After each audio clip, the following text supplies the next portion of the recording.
Yaorana, bonsoir à tous. C'est l'heure du débrief, 52 minutes pour débattre des sujets qui animent la société polynésienne. À Tahiti, la route est le lieu de tous les enjeux. Chaque jour, des dizaines de milliers de voitures circulent et provoquent des embouteillages sans fin, de la pollution et des tensions entre usagers de la route. On le voit, les comportements routiers ne vont pas en s'améliorant et le coût du carburant reste toujours très lourd dans le budget des ménages. Et pourtant, la voiture reste la norme dans la quasi-totalité de nos déplacements.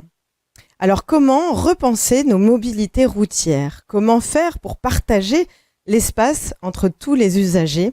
Et quelles alternatives réalistes peuvent nous aider à sortir de cette dépendance à l'automobile ?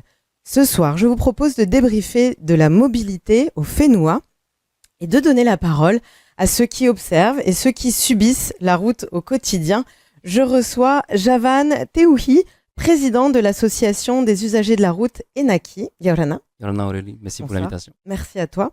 Richard Lacroix, chargé de l'Observatoire des mobilités de l'agence OPUA, l'agence d'aménagement et de développement durable des territoires de la Polynésie française. Yaorana Aurélie, bonsoir. Yaorana. Arthur Secaldi, tu es le gérant de la plateforme de covoiturage Hello Covoit. Yaorana. Yaorana.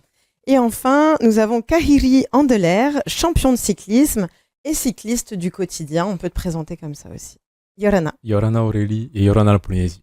Merci à tous les quatre d'avoir accepté de parler de cette problématique qui nous touche finalement tous au quotidien. On peut penser d'ailleurs que ça ne touche que Tahiti et l'agglomération de Papeete, mais on va comprendre, je pense, ce soir que finalement toute la Polynésie est concernée. Si on commençait d'abord par un constat, j'ai envie de vous demander, quel est votre regard sur ce problème de mobilité ? Où est-ce que vous habitez ? Où est-ce que vous travaillez déjà, par exemple ? Moi, c'est un peu complexe. Je suis à mon compte, du coup, je suis itinérant. Je travaille sur tout Tahiti et tout Moorea. Je vis à Moorea et j'ai un pied-à-terre sur Tahiti parce qu'on ne peut pas tous les jours rentrer à Moorea. Donc, je me déplace sur tout Tahiti et tout Moorea et j'ai toutes sortes de modes de déplacement. J'ai ma voiture, j'ai un deux roues aussi pour de temps en temps aller plus vite. Passer les embouteillages et trouver une place de parking plus facilement. Mais dès que je peux, je prends mon skateboard ou mon vélo. Ouais. Et je marche aussi. Et il faut marcher. Arthur, toi, c'est quoi tes modes de déplacement ? Moi, j'habite à Aroué, à Irima, et je vais en ville. Et j'ai deux petites filles, surtout, et qui ont bientôt 2 et 5 ans. Et donc, je suis obligé de prendre la voiture de temps en temps pour les amener le soir et le matin. Et sinon, on essaie de faire beaucoup de vélo. Vélo électrique, parce que pour monter Irima, il y a un peu de... un petit sujet. On conçoit, à partir du moment où c'est pas côté évident. montagne, ça devient compliqué. Et pour répondre à ta première question, moi, je pense que la mobilité est assez centrale quand on dit qu'on veut repenser un peu notre société ou notre relation les uns aux autres. La voiture, on est tout seul dedans, elle prend beaucoup d'énergie, elle pollue, elle prend beaucoup de budget dans les ménages, elle prend beaucoup de place dans la maison. On s'énerve beaucoup, on passe du temps pour l'entretenir, il faut l'acheter, donc on la finance. C'est autant d'argent qu'on ne met pas dans les vacances, etc. C'est autant d'argent que les mairies ne mettent pas dans des espaces verts, que les entreprises ne mettent pas dans d'autres produits ou d'autres innovations au service des Polynésiens. Donc, je pense vraiment que la mobilité, elle a un rôle clé à jouer dans la transformation de autant de l'économie que de la santé publique, que de l'aménagement de l'espace public, que de l'accès à l'habitat, parce qu'aujourd'hui, quand on construit un immeuble, on est obligé d'avoir tant de places de parking par habitation, parce que si on n'a pas de voiture, on ne se déplace pas, il n'y a pas d'accès forcément au transport public, au bus, accès à pied, etc. Donc, si on enlève un peu de voiture, peut-être qu'on regagne évidemment un peu de qualité dans plein d'autres choses. On va en parler justement ce soir. Kahiri, toi, c'est quoi tes modes de déplacement ? Est-ce que c'est compliqué ? Tu fais beaucoup de routes tous les jours ? Oui, je m'entraîne entre 10 et 20 heures par semaine, donc je suis souvent sur la route, donc je suis à vélo. Et après, je suis des fois par souci logistique, je descends en voiture quand il faut, par exemple, emmener mon vélo en réparation. Donc, j'utilise un peu différents types de transport. Moi, j'habite à Saint-Hilaire, donc à Fa'a. Et je suis à mon compte aussi, mais je travaille aussi en ville. Donc, j'ai un bureau en ville au centre-ville. Donc, voilà. Et la mobilité, pour toi, c'est une question aussi importante dans le développement de notre société? Ah oui, complètement. Avant, je travaillais ailleurs en ville, mais j'habitais à Miri. Et en fait, tous les jours, j'allais en vélo au travail. Je mettais 20 minutes. J'ai fait le test en voiture, je mettais 45 minutes minimum. Et en scooter, j'avais un scooter à un moment donné, je mettais 15 minutes. Donc pour 5 minutes de plus, je préférais aller en vélo et avoir la banane en arrivant au travail que d'avoir passé du temps dans les bouchons et d'être un peu aigri comme pas mal de monde. Comme ça peut arriver le matin. Voilà, c'est ça. Et puis je termine avec Richard. Toi, c'est quoi tes modes de déplacement? Alors, moi, comme la plupart des gens, j'ai une voiture et je fais la route 3 fois par semaine. Donc, je travaille à Papeete et j'habite sur Taravao, au plateau de Taravao. Donc, une longue route en plus à faire quand tu viens en ville. Et l'autre option, et on en parlera probablement, tu télétravailles aussi pour ne pas forcément avoir 3 jours, la route. 3 jours, je fais la route et 2 jours en télétravail par semaine, en moyenne, quoi. Alors, on termine avec toi parce que tu fais partie donc de cet observatoire des mobilités au poids. Quels sont les chiffres réels aujourd'hui? Est-ce qu'on a des chiffres, par exemple, sur le nombre de voitures qui circulent et sur les problématiques que ça peut engendrer? Oui, alors il y a un recensement, sur le dernier recensement de l'ISPF qui a été réalisé. Donc ces chiffres sont consultables sur leur site. Après, au niveau de Tahiti, on peut en donner quelques-uns, et puis aussi peut-être pour... Alors moi, j'avais noté plus de 120 000 véhicules immatriculés pour environ 280 000 habitants. C'est une réalité, ce chiffre-là? À vérifier peut-être avec les SPF. Tu l'avais pas là avec toi? Non, là je l'ai pas. Alors quels sont les chiffres aujourd'hui sur la mobilité que tu peux nous donner? En termes de part, comment dire, des ménages qui sont motorisés. Contrairement aux croyances, on dit souvent qu'il y a beaucoup plus de voitures en Polynésie qui circulent que par rapport à la métropole. Et en fait, c'est pas le cas, parce que en métropole, c'est 86% des ménages qui sont motorisés, alors qu'en France, qu'à Tahiti, pardon, on est plus à 81%, là, sur le dernier recensement. On n'est pas très loin. On n'est pas très loin, mais c'est du aussi à prendre en compte, c'est que c'est du déclaratif. Donc, effectivement, il y a peut-être des voitures qui passent à la trappe. Mais voilà, sur Tahiti et Moorea, en tout cas, on arrive à des chiffres qui sont légèrement plus bas que la métropole. Parce que finalement, sur une île à l'échelle de Tahiti, ça fait pas beaucoup de voitures quand même, finalement. Alors, ça fait beaucoup par rapport peut-être aux infrastructures qu'on a, mais par rapport à la population, au nombre de ménages qu'il y a sur Tahiti et Moorea, en tout cas, voilà, on est légèrement inférieur à la métropole. Et je pense que si on prend les chiffres de toute la Polynésie, on diminue légèrement le chiffre aussi, quoi. C'est vrai que le sujet, c'est aussi que devient la voiture à la fin. Ouais. Parce qu'on fait venir des voitures. Il y a le sujet de l'électrification du parc. Mine de rien, on aura beau mettre sur la RDO que des voitures électriques, il y aura quand même les bouchons. Ouais. Donc on ne change pas le problème. Ça ne change rien à la problématique. C'est le fait qu'on continue d'acheter toujours plus de voitures. Et puis il y a une problématique en plus sur l'électrification, de pouvoir renouveler les batteries, les réparer, les stocker avec sécurité, etc.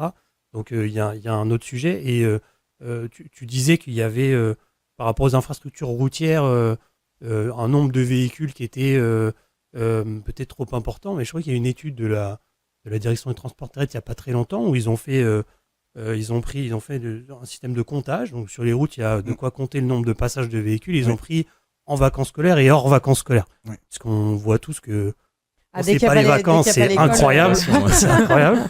Et en fait, il y a sur les heures identiques, il y a très, très peu de variations sur le nombre de véhicules qui passent.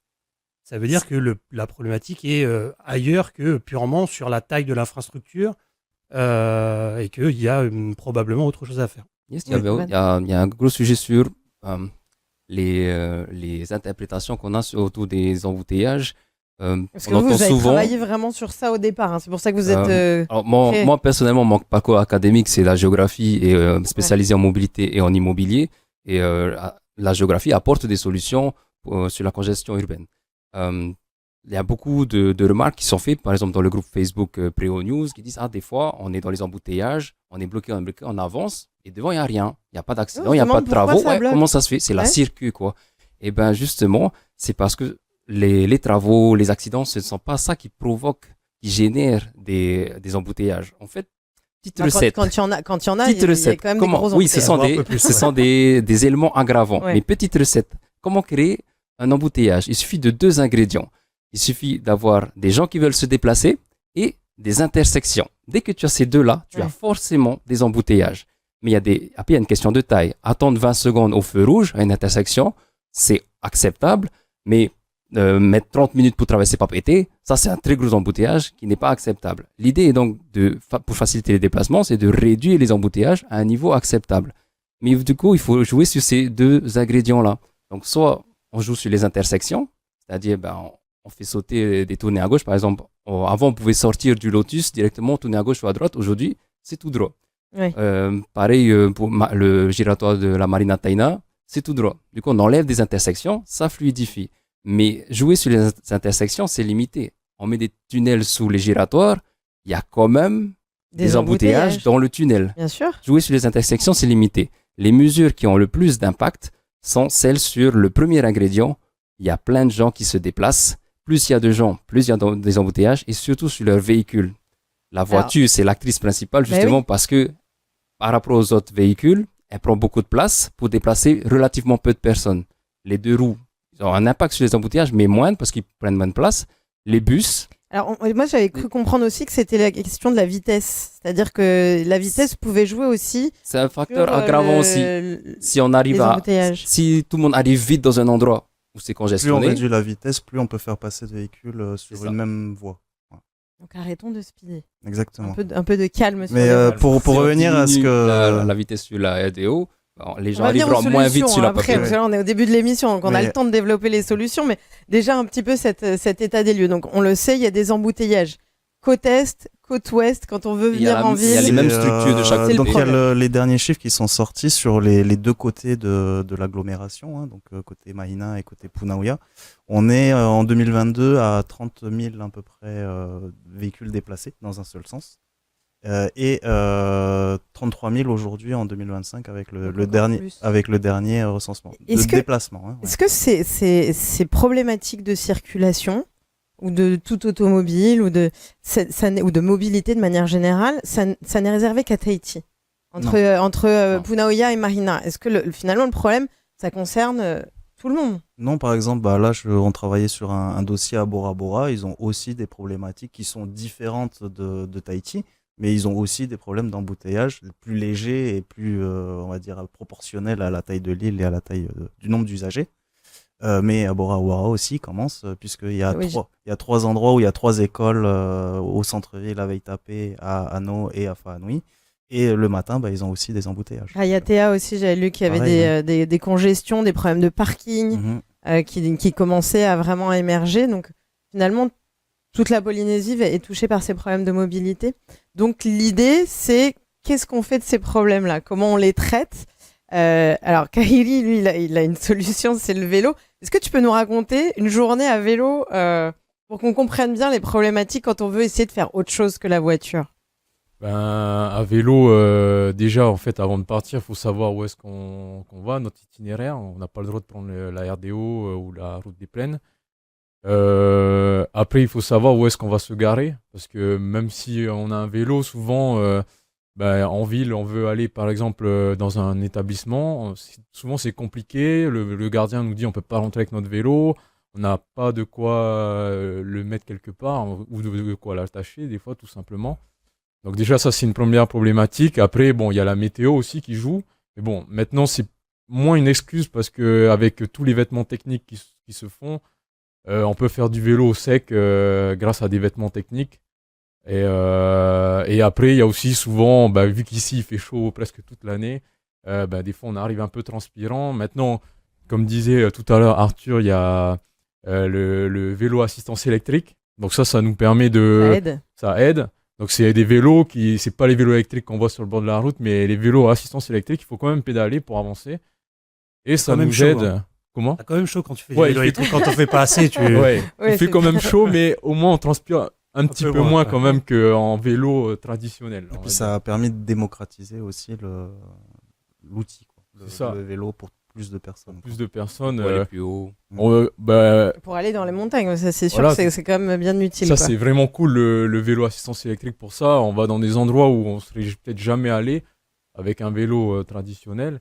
Et puis je vois il y en a de plus en plus qui ont des petites motos électriques. Un vélo assistance électrique ça coûte des fois moins cher qu'une moto électrique ou une moto, on fait un petit peu moins de sport et le week-end, le vélo assistance électrique, on peut aller au Belvédère, se balader en famille et c'est sympa. des trucs plus sympas. Alors, quelles sont les autres problématiques? Parce qu'il y a la chaleur, il y a la température, effectivement. La sécurité, moi, c'est la première chose à laquelle je pense. C'est-à-dire que j'ai du mal, personnellement, à me voir sur la route faire du vélo à Tahiti. C'est le plus gros frein, Ouais, c'est vrai que la sécurité, déjà, on n'a qu'une seule route. Bon, même si à certains endroits, on a différents axes. Mais après, sur le tour de l'île, on a une seule route. Il y a beaucoup d'endroits où il n'y a pas de pistes cyclables. Même si des fois, les pistes cyclables ne sont pas entretenues. Donc, c'est des endroits où on est en danger, même en étant sur la piste cyclable. Donc, on est obligé de se décaler un peu. Moi, je suis aussi automobiliste, donc je me mets à la place aussi des automobilistes. Des fois, on ralentit la circulation. J'essaie au maximum de rester à droite.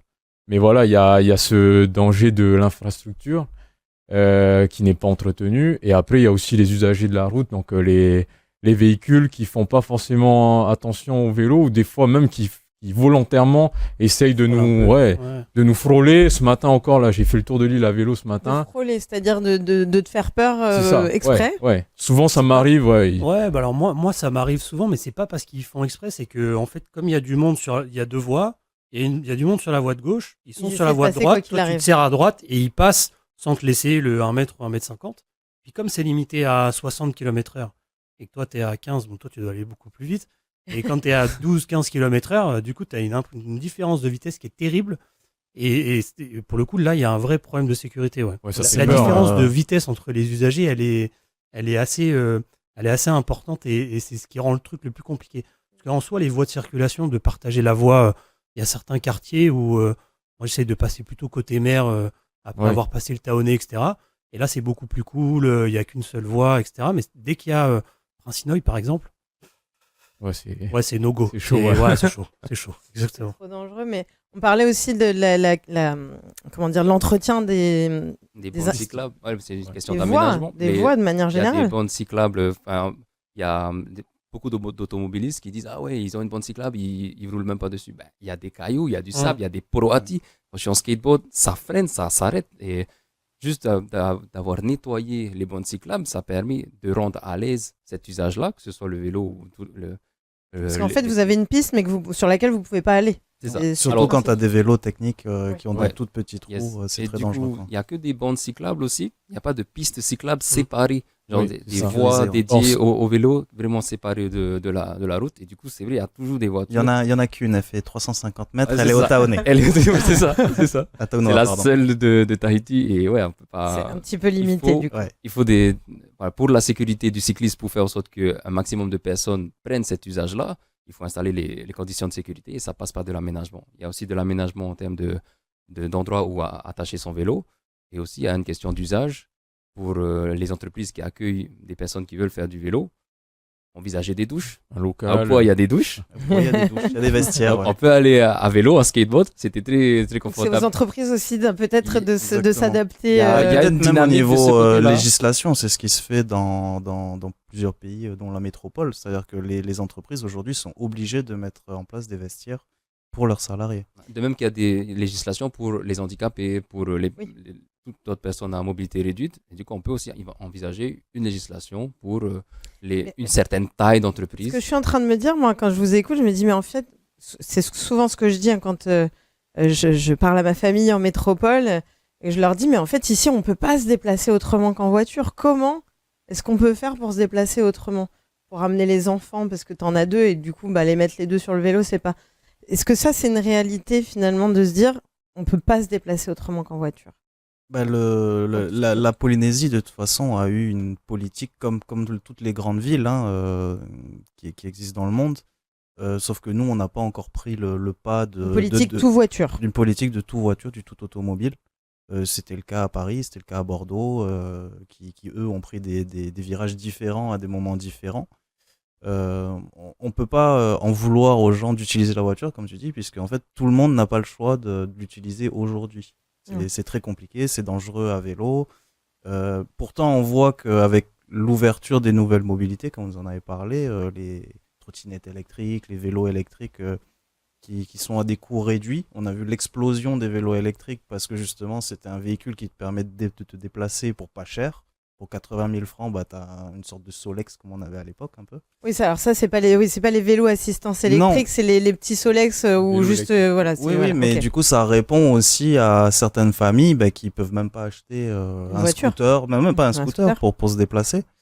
Du coup, c'est à prendre en compte dans les nouveaux modes de déplacement. Moi, je pense pas que ça soit impossible de se déplacer sans voiture. Mais finalement, c'est ancré dans l'esprit des gens, c'est ça que je veux dire. C'est pas ancré dans l'esprit des gens. C'est un tout. Il y a déjà des centaines de personnes qui prennent le bus tous les jours. Il y a quelques cyclistes, il y a des gens qui marchent parce qu'ils sont pas très loin. Il y a des gens qui font du covoiturage déjà, donc ils partagent des voitures. Il y a par contre, c'est certain qu'il y a une économie de société qui est entièrement tournée vers la voiture. Donc vous allumez la télé ou vous regardez la pub après, et dans les 3 premières pubs, il y aura une vente de voitures. Vous allumez la radio, il y a des ventes de voitures. Quand c'est pas des ventes de voitures, c'est des ventes d'assurance. Quand c'est pas de vente d'assurance, c'est un garage. C'est pas un garage, c'est pour faire laver la voiture. C'est pas pour faire laver la voiture, c'est pour passer le permis. Donc il y a une économie qui est vraiment tournée entièrement autour de la voiture et c'est compliqué de changer complètement ce modèle en se disant on va maintenant tourner ces métiers-là vers d'autres métiers qui font plus de sens. C'est une économie qu'on ne peut pas éteindre non plus complètement. Exactement, il faut trouver un moyen de la transformer au fur et à mesure et puis aussi de changer nos habitudes à nous. C'est difficile de se passer de la voiture quand on a la clim, la musique. Après, c'est comme tu dis, c'est les politiques, enfin en tout cas jusqu'à aujourd'hui, mais ça tend à changer avec quand même un réseau de transport en commun qui se développe depuis 2018. L'accès à d'autres types de mobilité, comme je disais par rapport au vélo électrique. Mais on a toujours une politique de coussin, qui est le FRPH, on va en parler, le Fonds de régulation du prix des hydrocarbures, qui est une certaine somme qui permet de lisser le prix de l'essence, du carburant. Donc ça incite pas forcément les gens à comprendre en tout cas la réalité du coût d'un véhicule et de ce qu'on dépense tous les mois. Parce que notre économie, en tout cas, est tournée aujourd'hui sur ça. Le pays récupère de l'argent pour ce coussin. De l'autre côté, on a des taxes qui financent, qui sont prises sur les hydrocarbures et qui financent d'autres choses dans le budget du gouvernement. Donc, effectivement, c'est qu'est-ce qu'on veut pour la suite, des choix qui ont été faits par rapport au plan climat-énergie. Donc, le gouvernement actuel a pris le scénario le plus ambitieux en termes de réduction des émissions. Donc, à voir. Est-ce que c'est le plus réaliste pour autant ? Ça dépend des investissements et des mesures qui sont prises. Tout est faisable, mais après, est-ce qu'on veut, par exemple... C'est une question de temps aussi, j'imagine. Une question de temps, une question d'argent. D'argent. Oui, surtout, le nerf de la guerre. C'est vrai qu'il y a un système, que ce soit politique, économique ou même dans un discours dans les familles ou dans toutes les strates de la société, qui veut que pour être autonome, il faut que tu aies ta propre voiture. Et depuis enfant, on ressent ce message-là. Mais même c'est comme une forme de réussite de se dire j'ai acheté ma voiture. Ta voiture, c'est ce qu'on m'a dit quand j'ai acheté ma voiture. Eh bien, c'est bien. Quand tu as réussi ton permis, ce sont des étapes par lesquelles il faut passer pour avoir le prestige de la réussite, tu es autonome. Ce qui est terrible parce qu'on peut tout à fait être où il y a des maisons qui sont sont mises après la voiture. Yes. On est d'accord. Et du coup, c'est terrible de se dire que pour être autonome, il faut avoir ta propre voiture, alors qu'on peut tout à fait se déplacer de manière autonome si on avait un système de transport en commun plus efficace.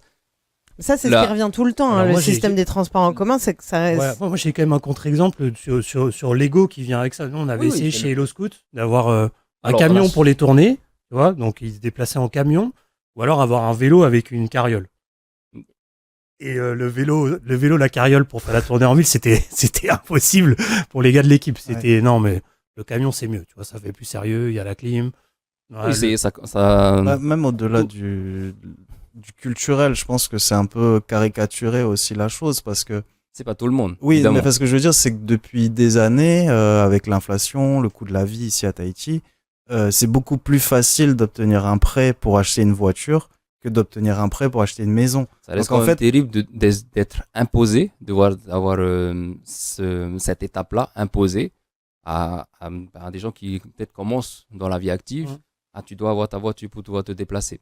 C'est l'état d'esprit de beaucoup de gens. Oui, mais je veux dire, il y en a, ils n'ont pas le choix. C'est-à-dire qu'ils vont se rendre à la banque pour demander un prêt pour avoir une maison, pour s'émanciper aussi, avoir sa propre maison. Voilà. Et du coup, si on prêterait ce que tu disais, c'est qu'on te prête plus facilement pour avoir une voiture que pour avoir une maison. Il y a peut-être une question de logique qui est pas tout à fait... oublier qu'on n'a que 55% d'actifs en Polynésie française, donc ça fait 45% qui, eux, ils vont beau aller voir la banque, peut-être s'ils ont un CDD sur 3 ans, hop, ils vont faire un prêt 3 ans pour acheter la voiture. Au moins, ils ont ça. C'est surtout la question de se dire, il y a 2, voire plus de voitures dans une seule et même famille. C'est ça aussi qui est... Oui. Donc, il y a la voiture de papa, il y a la voiture de maman, pour caricaturer un petit peu.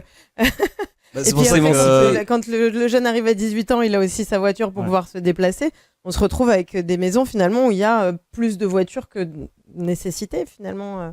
Tu parlais de s'émanciper. Justement, si tu mets un budget sur ta voiture au lieu d'avoir ce budget-là pour louer un appartement, du coup, c'est dommage. Tu peux pas t'émanciper directement parce que tu as financé ta voiture et ton permis et tout.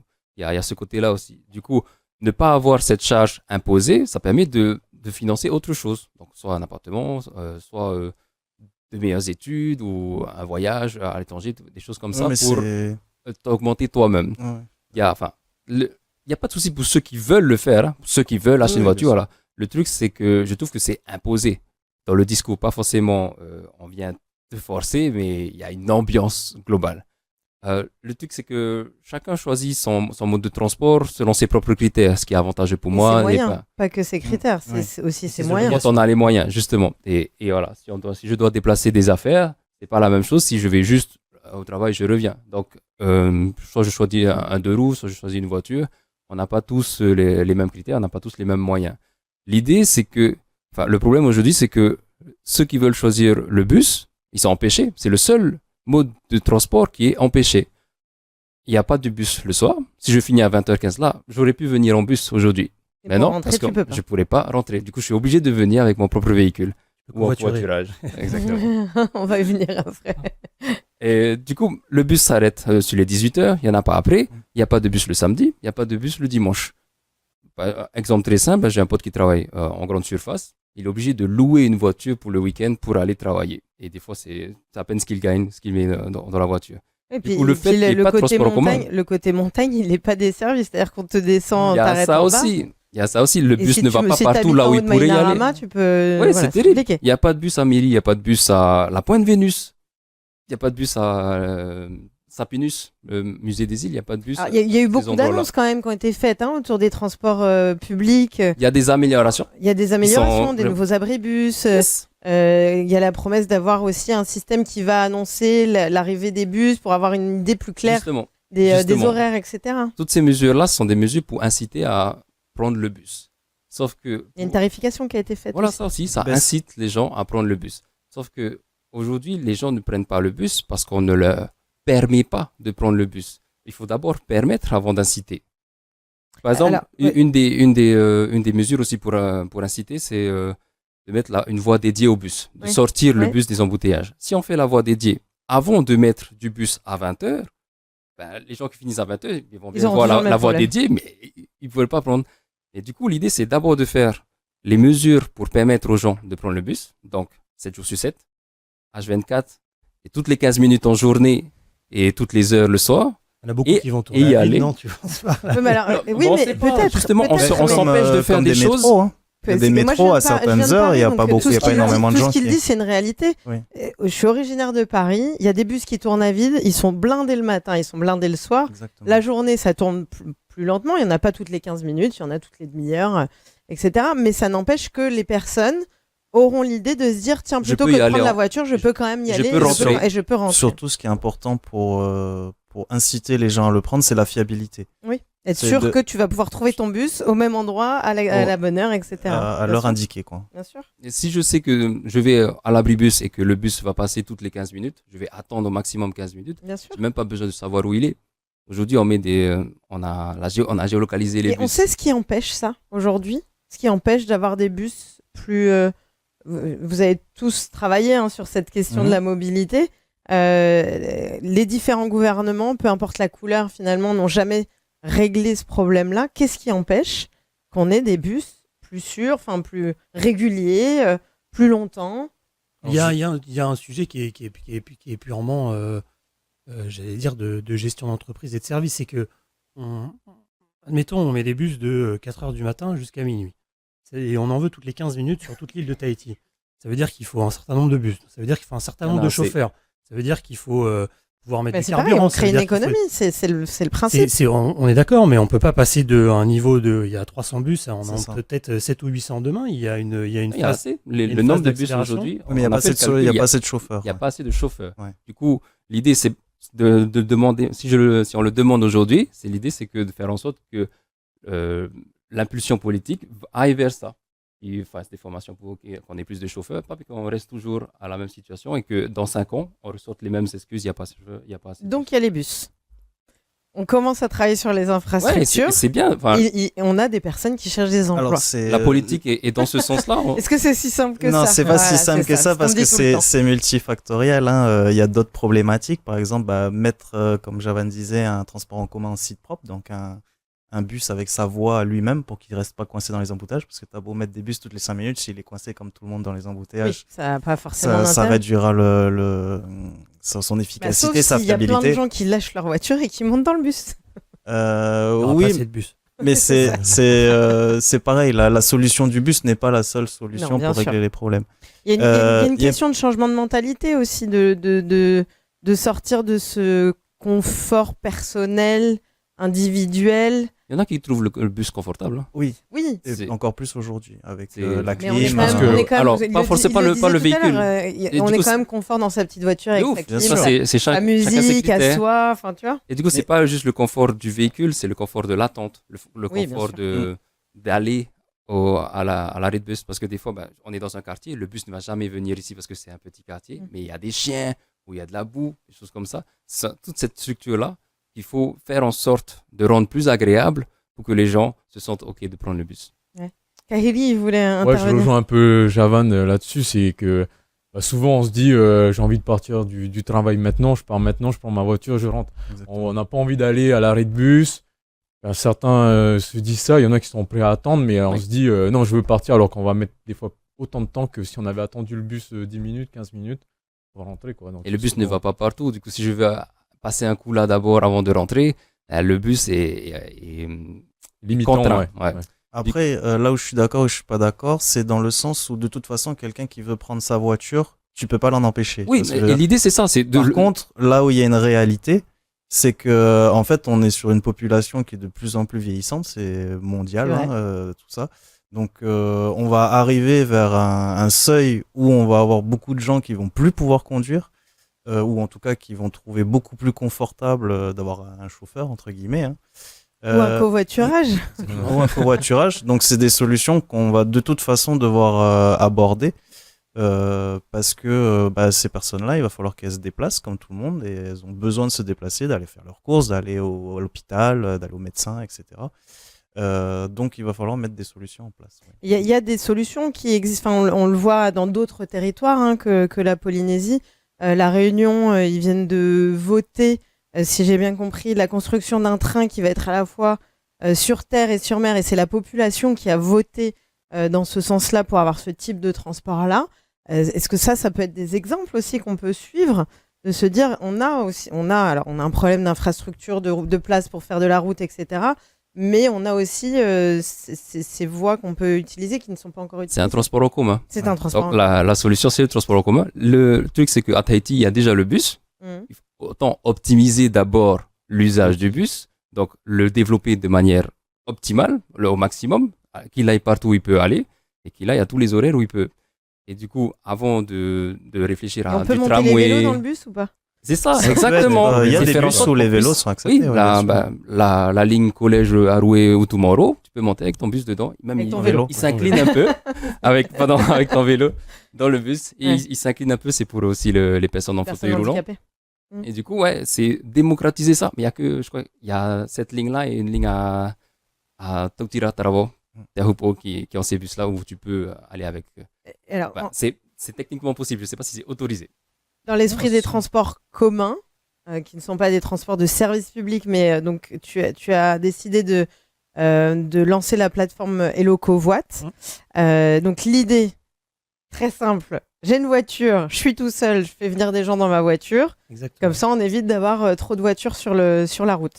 C'est à peu près ça. On enlève un peu des voitures sur la route, on remplit celles qui sont vides, on fait des économies parce qu'on partage les frais de trajet entre les passagers et le conducteur. Donc on économise sur le carburant, sur les émissions carbone, on économise sur le parking qu'il y a à l'arrivée, et puis on fait des rencontres, donc c'est cool. On a eu des beaux exemples, notamment un stagiaire qui est de chez nous qui était en panne de scooter, et en fait sa seule solution pour venir c'était le covoit, parce que le bus passait pas à côté de chez lui, parce que dans les horaires ça calait pas, et donc du coup le covoit ça l'a dépanné pendant quasiment 3 semaines. Maintenant, avec le covoiturage, ce qui est compliqué, c'est de se dire est-ce que j'en fais une solution de tous les jours ? Oui, c'est ça, parce que j'ai le sentiment, pour avoir fait quelques recherches, qu'il y a eu des services de covoiturage, des groupes de covoiturage qui ont été mis sur Facebook. Ouais, en 2017, j'avais créé une plateforme de covoiturage et justement, les limites du covoiturage sont très nombreuses. J'avais des retours des utilisateurs de ma plateforme et ils s'y mettaient. Ouais. Mais les contraintes, par exemple, juste de trouver les personnes, pour eux, c'était compliqué. Du coup, ils arrêtaient. Oui, c'est terrible. Mais finalement, est-ce que c'est si compliqué que ça ? C'est faisable, mais il faut la rendre plus confortable pour que ça soit. Non, on a des chiffres qui sont très encourageants. C'est vrai que un des premiers freins, c'était effectivement où est-ce que se rencontre l'offre et la demande, quoi. Chez moi, j'ai pas de moyens de transport. Aujourd'hui, je fais quoi ? J'appelle un taxi. Si j'ai pas les moyens, j'appelle les copains. Donc aujourd'hui, il y a une plateforme qui centralise les propositions de trajet des points A à point B sur Tahiti, principalement sur Tahiti. Donc tu peux trouver une alternative de transport. Avant faire la démarche, en fait, je pense que le point de départ, c'est que les gens fassent cette démarche-là. Exactement, c'est qu'il faut, il faut que nous, on était dans une approche où la première étape, c'était de se dire, il faut qu'il y ait des offres de trajet, parce que quand moi j'ai besoin de me déplacer et que je vais sur la plateforme et qu'il n'y a rien, j'y retourne pas une deuxième fois. Les demandes, il y en a. Il y a toujours des demandes. Des demandes, il y en a, parce qu'il y a des gens qui sont en bus, parce qu'on a tous une voiture au garage. C'est ceux qui ont les voitures qui manquent, finalement. C'est ceux qui ont une voiture qui doivent absolument aller poster des trajets pour dire moi j'ai de la place disponible dans mon véhicule pour que quand quelqu'un qui a besoin d'avoir un moyen de transport aille du coup trouver une solution là. Et ça, c'était ça la première phase de développement qu'on a fait. Donc maintenant on commence à avoir des trajets réguliers qui sont postés par les gens. Et maintenant c'est vraiment de faire switcher soit les gens qui ont une voiture de dire je vais m'en passer, soit d'avoir le réflexe de se dire j'ai pas de moyen de transport, je vais aller voir sur le covoit, soit de dire je vais passer du bus à peut-être au covoit avec des collègues de temps en temps. Et tout ça, on l'appuie avec des animations. Donc on fait des challenges covoiturage où en fonction du nombre de kilomètres que tu fais en covoiturage, tu peux gagner des cadeaux. Et ça marche particulièrement bien quand on a des lieux qui sont très bien identifiés. Là, on démarre avec l'aéroport de Tahiti, par exemple. Et on sait comme c'est des lieux un peu totems qui brassent beaucoup de monde, on sait qu'il y a beaucoup de chances que l'offre et la demande se rencontrent et que du coup, il y ait beaucoup de covoiturage. Ça avait très bien marché avec le CHPF l'année dernière aussi. Faut quand même avoir confiance aussi en personne. Alors, c'est pas du l'équivalent de Uber. Hein.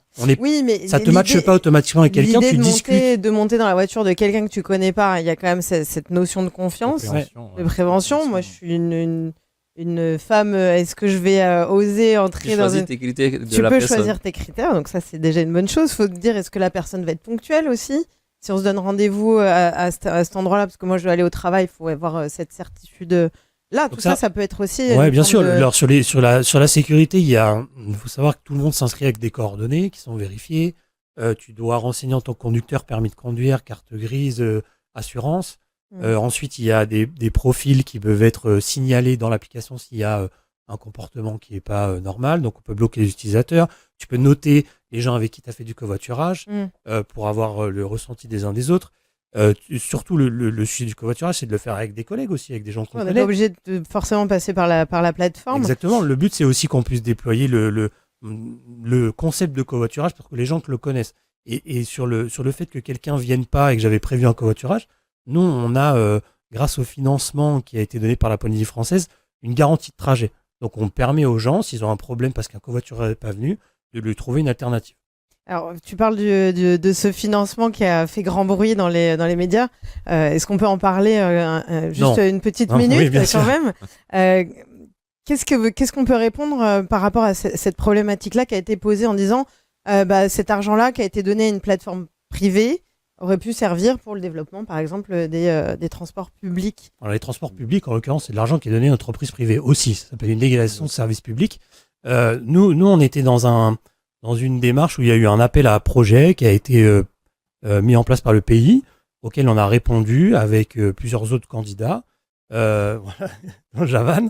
Et donc, il y a une enveloppe qui est donnée pour cet appel à projet. Et en face de cette enveloppe, on mettait des dépenses. Donc, c'est une subvention. C'est-à-dire que c'est pas de l'argent qu'on donne et il y a de la marge dessus.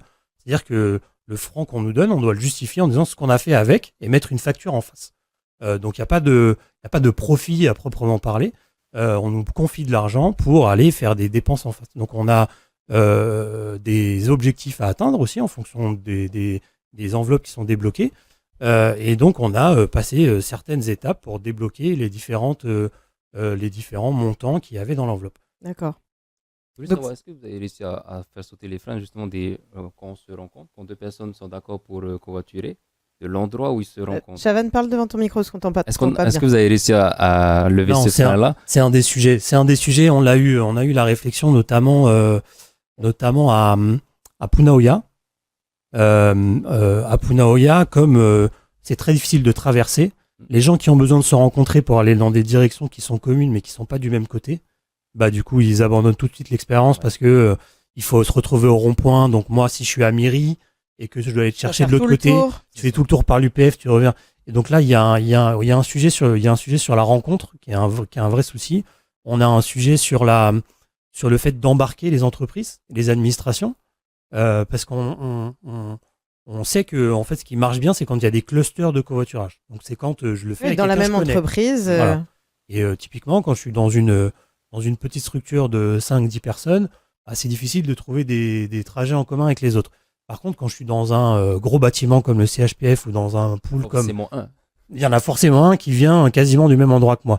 Donc on essaye beaucoup de s'axer là-dessus, et c'est pour ça qu'aussi en ce moment on travaille avec les établissements scolaires, avec le lycée collège Lamennais, avec le lycée du Diadème, où il y a beaucoup de monde qui viennent le matin, beaucoup de monde qui repart le soir, dans des endroits qui sont très centraux. Qui s'arrêtent au milieu de la route.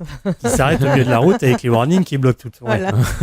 Alors, il y a cette idée de changer les mentalités, d'aller vers le covoiturage, mais il y a aussi la possibilité de développer l'esprit cycliste chez les gens, ou en tout cas le respect aussi du cycliste. Ce serait quelque chose qui serait important pour les pratiquants comme toi? Oui, ça c'est important de se dire que la route se partage. On le dit tout le temps, la route se partage, mais dans les faits, c'est différent. Ouais. Souvent, comme je disais tout à l'heure, on se fait klaxonner, on se fait un peu serrer.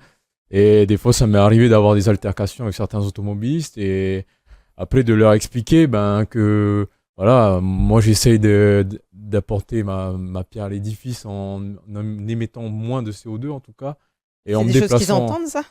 Des fois, ils ont du mal à entendre, et après, de leur dire, si ça se trouve à la maison, vos enfants ont aussi peut-être un vélo, ils vont dans le quartier. Si quelqu'un, un automobiliste, a le même comportement que vous avez vis-à-vis de moi, est-ce que vous aurez réagi de la même manière? Donc souvent, les automobilistes se calment un peu, comprennent un peu ce que nous, on vit au quotidien, quoi. Donc voilà, ça va dans les deux sens aussi, du coup. Voilà, c'est-à-dire que les cyclistes doivent aussi... Exactement. Ça m'est arrivé aussi de reprendre certains amis cyclistes parce que voilà, on s'était fait serrer, mais le copain roulait à moitié au milieu de la route. Donc voilà, je lui ai dit, écoute, là, on est en tort. Donc la route se partage. Nous aussi, on doit se remettre en question souvent. On reste bien à droite de la route. Dès qu'on peut, on se serre sur la droite. Donc voilà, dans les deux sens, c'est un partage, comme dans tout, un respect mutuel. À pouvoir avoir. Et la création, si vraiment on n'avait pas juste des bandes, comme tu dis, mais des vraies pistes cyclables, ça changerait complètement la donne. Tu serais à H24 à vélo? Alors, j'y ai réfléchi à ça, mais il y a aussi le fait le respect de l'infrastructure. Parce que là, encore ce matin, sur les pistes cyclables, il y a des scooters, il y a des gens qui marchent à contresens, il y a des vélos à contresens. Donc bon, il n'y a pas besoin de savoir lire, il y a juste des flèches, il y a juste à suivre les flèches. Donc un vélo, ça roule dans le même sens que la circulation, que les voitures. Donc il y a déjà ça. Donc avoir un itinéraire propre, c'est ce que Richard disait, donc je reprends ces termes, mais avoir un itinéraire propre, c'est aussi après savoir le faire respecter. Donc je pense que ça passe par d'abord de la prévention, la pédagogie. C'est une rééducation complète et totale de la société, d'une certaine manière, tu le disais au début. Enfin, à un certain âge, on peut conduire un deux roues sans rien. Le BSS. Sans BSS, ceux qui sont nés avant 2000. Du coup, il y a plein de gens qui n'ont aucun diplôme, ni permis, ni BSS, ni SSR, et qui conduisent des deux roues et qui connaissent pas le code de la route. Et c'est le même cas pour le vélo. Il y a un peu de formation qui est fait au primaire, etc. Mais pendant des années, en plus, vu que le vélo est pas très utilisé, donc tu oublies toutes ces choses-là. Donc à un moment... Si tu conduis une voiture, tu es censé connaître le code de la route. Non, mais je parle par exemple pour les jeunes, etc. Voilà, oui. On a quelques formations, mais tu peux passer 10 ans de ta vie sans utiliser un vélo, et puis un jour, tu le prends, quoi. Et du coup, ça fait des comportements qui sont pas toujours respectueux et surtout dangereux pour la circulation. Et en même temps, moi, je trouve ça... moi, je rêve de passer de ma voiture et de pouvoir être tout le temps en vélo.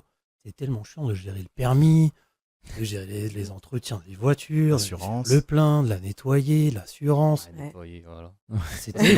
Nettoyer, ce que c'est. On sent l'expérience difficile. On arrive quasiment à la fin de l'émission. J'aimerais juste qu'on puisse faire un dernier tour de table. Pour vous, quelle est la priorité pour justement repenser cette mobilité au Fénois? Je parle vraiment de Tahiti, des îles. Quelle est la priorité absolue, l'investissement qu'il faut faire, le changement qu'il faut faire, Javan? Tous les véhicules ont leurs avantages et leurs inconvénients. Chacun décide comme il veut. Il faut laisser les gens qui veulent prendre tel mode de transport, il faut leur permettre d'être confortables à l'idée de prendre ce mode de transport. Sur la voiture, le vélo, le deux roues, scooter, moto et le bus H24 7 jours sur 7 et toutes les 15 minutes. C'est ce que vous portez principalement à l'association ENAC. Et qu'il y ait des lignes Tour de l'île, RDO, route des plaines et avec des lignes quartier pour vraiment avoir un bus optimal. Et donc des voies de bus. Si ça suffit pas, là on va vers des mesures incitatives, voies dédiées, gratuité généralisée, abri bus confortable. Des bus maritimes par exemple, des bateaux. C'est du transport en commun. C'est déjà fait, mais ça a du mal à prendre là en ce moment. Il y a le bateau et il y a 20 personnes. Oui, parce que c'est plus cher que le bus. Il y a quand même 20 personnes. C'est déjà pas mal. C'est un premier pas. Arthur, ta mesure phare qu'il faudrait mettre en place ou les habitudes à changer dans notre quotidien?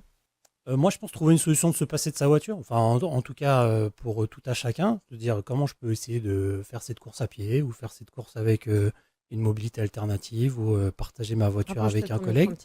Ça, c'est la première chose. Et du côté des entreprises, je pense qu'il faut accompagner les entreprises pour changer de mobilité. Les entreprises sont centrales dans le fait qu'on soit en voiture. S'il y a un parking à destination, si on a une voiture de fonction. On n'a pas parlé des problèmes de parking, mais c'est aussi une vraie problématique. Aussi un sujet, ouais. Donc il faut encourager les entreprises. Et puis toutes les mobilités alternatives. Moi, je partage complètement la vision des bus 24 heures sur 24, etc. Sauf que c'est un coût qui est énorme pour la société. Et à titre de comparaison, dans un bus où on va mettre 40 personnes, 40 personnes, c'est une dizaine de voitures. À un tarif de 10 francs du kilomètre pour faire du covoiturage, on a quasiment une ligne de bus qui va être 100 fois moins chère et 100 fois moins compliquée à gérer. Donc, je pense que les mobilités alternatives comme le covoiturage doivent être encouragées et aussi auprès des entreprises. Ok. Et peut-être le télétravail aussi, j'allais dire, chez les entreprises, on en parlait avant l'émission, qui peuvent être aussi des leviers pour éviter trop de circulation. Kariri, toi, en tant que cycliste, ce serait quoi la mesure phare? Moi, je prêche un peu pour ma paroisse, oui. Donc se déplacer plus en vélo, si c'est trop difficile avec des vélos traditionnels, des vélos assistance électrique. Il n'y a pas de financement sur les vélos électriques ici, comme on a pu avoir. Il y en a eu, mais pas tous les ans. D'accord. Il y a une exonération sur les taxes à l'importation. Oui. Les prix sont moins chers. Pas d'aide à la vente à proprement parler. Donc peut-être inciter à un peu plus, ouais. Donc voilà, je pense qu'il y a des mesures à prendre. Après, je connais pas toutes les mesures qui seraient bonnes à prendre, mais en tout cas, je rejoins point de vue, en tout cas, c'est ça. De mon point de vue, c'est ça. Et après, je rejoins un peu l'idée du télétravail comme on en parlait tout à l'heure. Des fois, on n'a pas besoin d'aller au bureau, on peut faire notre travail à distance. Donc, inciter aussi les entreprises à proposer à leurs salariés la solution du télétravail, donc pour désengorger les axes. Et Richard ? Moi, je rejoins un peu tout le monde. En fait, c'est qu'il n'y a pas de solution miracle. C'est un panel de mesures qu'il faut mettre en place, que ce soit du vélo, sécuriser les pistes pour inciter justement les gens à utiliser ces infrastructures, partager l'espace. Il y a encore des voiries à propriété, par exemple, où 100% de l'espace public est dédié à la voiture, que ce soit pour le stationnement ou pour la circulation. Donc en fait, il y aura pas de solution miracle, il n'y aura pas une seule solution à mettre en place, que ce soit les bus, que ce soit le covoiturage, que ce soit le vélo.